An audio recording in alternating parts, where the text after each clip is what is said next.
Hello, I'm here with part 5 of my video series looking at the top 100 comics of the 20th century from the Comics Journal, number 210, February 1999. That's this issue right here. This issue right here is the new issue of Mazine Canon, the Canon Annual 2024, which examines this list in depth, interviews with the surviving list makers, as many of the individual lists as I could find, articles on pretty much everything I could think of about the list, and a long discussion between my friend Alex and I. He and I make canon together. We talk about all the comics that are on the list. Briefly, but we do get through all 100. So we're going to jump right into it. If you're interested in this, canonzine.bigcartel.com. There's a link in the description. Otherwise, we'll get into talking about the list here.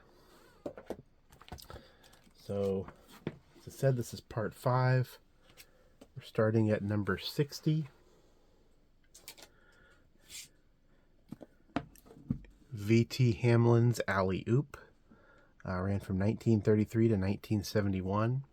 Ran past that, but I believe that's when Hamlin passed away, or at least quit working on the strip.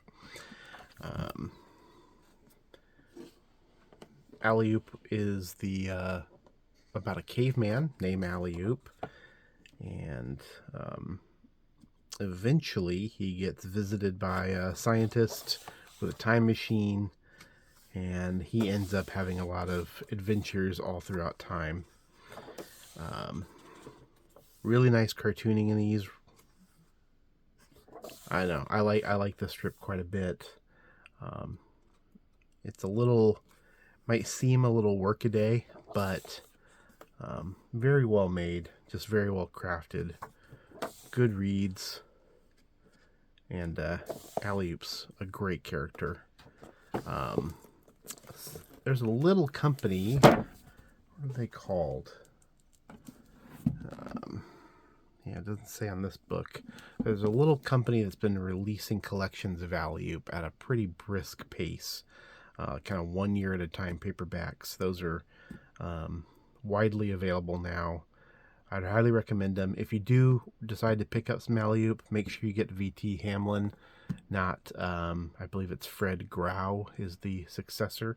Not saying he's bad, but Hamlin is the creator, and he's the guy you want to read. Number 59, Little Lulu by John Stanley. So John Stanley didn't actually draw these comics. He wrote and laid them out. But, you know, he's considered a master of pacing, storytelling, laying out pages. And while these might look just like little throwaway kids comics, no different than anything else, these read so much better than so many other comics of this type. John Stanley's always been kind of considered, I guess, a Carl Barks-like figure. And honestly, I'm a little surprised he's this low on this list at number 59. I feel like he would be, you know, maybe 20 years ago, well, not that long ago, maybe 10 years ago, 15 years ago, Little Lulu would have been a lot higher up on the list. I wonder if that feeling is still carrying through. Either way, check out some Little Lulu. There's 3 of these hardcover collections from Drawn and Quarterly. There's a whole stack of paperback collections from Dark Horse, which appeared earlier this century. All are a lot of fun. You can pick up any one of them at any time and read them. Fun for all ages. At number 58, The New Yorker Cartoons of Charles Addams, 1935 to 1988. They were still running them after he died. On the front here, the Addams family, as they became known, but not all of his cartoons concerned these characters, and I don't believe they were ever named as such in the cartoons. It was just this macabre family. But all of his cartoons have this certain darkness to them. And they're all just very, very, very funny. These are great gag cartoons. I really love his style. And of course, this was the peak years of the New Yorker. Very representative. Anyway, he's a hell of a cartoonist. And but these aren't work at all. These are so much fun to read. Unfortunately, most of his work is out of print or never collected, but you can find books like this in used bookstores, and I don't think there's much of an audience for them, so it won't cost you a fortune. Number 57, A Contract with God by Will Eisner, the self-proclaimed first graphic novel. We know that's not true, but Eisner sure wanted us to think it was. And this itself is 4 stories that aren't really connected. If there's a connection, I've forgotten what they are. I actually like a couple of the stories in this, but overall, I find Eisner's melodrama to be a little forced, ham-fisted. And just as a pure drawer, he's nowhere what he was 30 years earlier. Though I do like his artwork, and he's still a very effective storyteller.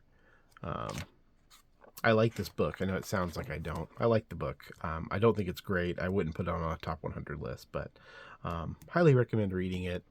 And a good chunk of his other graphic novels, which none of them are excellent, but, you know, not everything's excellent.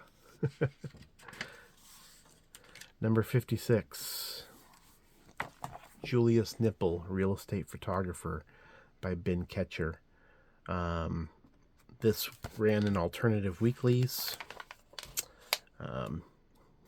Like this would have been a one strip in the newspaper. Yeah, these are great. I several people I know have had a hard time with these. They just haven't found them particularly appealing. I always kind of tell them, get into them, start reading, and once you get into the rhythm of his language, once you start to pick up his voice, they read very smoothly. His odd, off-kilter art style just kind of adds to the effect. There have been a few other Julius Nipple collections. I'd recommend anything by Ben Ketcher. He's a pretty wonderful cartoonist. But these are fairly accessible, in my opinion. Number 55, The Frank Stories by Jim Woodring. Jim Woodring's been working on these Frank stories since 1992. He's still doing them. Here's an early one. Is this Frank in the River? Yeah, Frank in the River. Nice color work. It's been pretty much black and white since then. I mean, this was when I first encountered Frank, I wasn't really enamored with the work, to be completely honest. I mean, I thought it was fine. I thought it was well made, but I just didn't particularly care about it. I revisited it later and really kind of fell in love with it. And you just kind of have to get on his wavelength. Which, I mean, I don't think there's very many people out there that are on Woodring's wavelength, but the craft is just mind-blowing. Everything looks so perfect. It looks like no human hands ever touched this stuff. But yeah, I would recommend any of the Frank books, frankly, just to give them a try. But his most recent one, I think it's called One Beautiful Spring Day. I'd call that one a masterpiece. It's a great book. At number 54, the EC Horror Stories, 1950 to 1955, edited by Al Felstein and Johnny Craig. I just pulled a volume at random because it had stories illustrated by Graham Ingalls, also known as Ghastly Graham Ingalls. This is part of the artist-centric EC reprint series that Fantagraphics is doing. You know, I'm not as big a fan of the EC stories as a lot of people are. I think a lot of them are kind of hokey and overwritten, but the art is always fantastic. Fantastic stable of artists, just wonderful. And often the stories are really entertaining, especially in small doses. I wouldn't want to sit there and read, you know, almost 200 pages of this stuff at a time. It'd get a little tiring. Reading them in a comic, one at a time, good stuff. I think there were 4 stories in an issue. That's about perfect. So yeah, there you go. Number 53, the editorial cartoons of Herblock. Real name was Herbert Block. He's one of the great editorial cartoonists ever. Certainly one of the most influential. I believe he's the guy who coined the term McCarthyism. Just this great, almost, kind of charcoal style he had. Really powerful stuff. He was,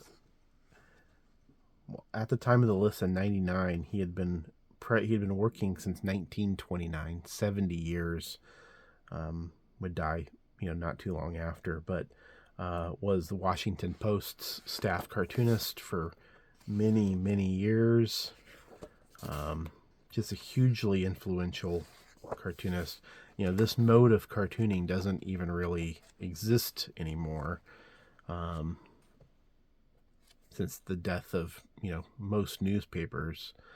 But there was a time when every newspaper in every city had their own cartoonist, and Herblock was one of the main guys.